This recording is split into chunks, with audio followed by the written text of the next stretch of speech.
எங்க இருந்து வருது?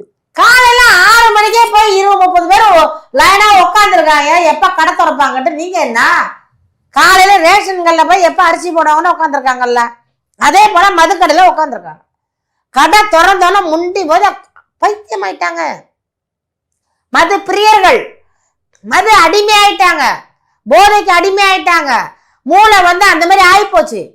அவங்கள கட்டுப்படுத்த முடியாத நிலைமைக்கு வந்துட்டு ஒன்றும் அடிக்ஷன் கில்லர்னு ஒன்று விற்கிறான். ஏன் விற்கிறான்?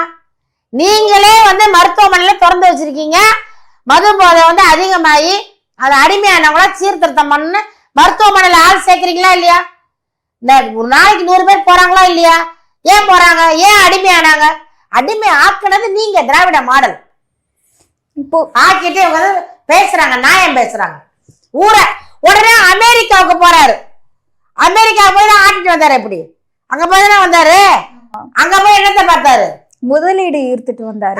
ஈர்த்தாரு, கிழிச்சாரு. அவர் ஈர்த்தாரு. என்னதானே ஈர்த்தாரு? என்ன முதலீடு?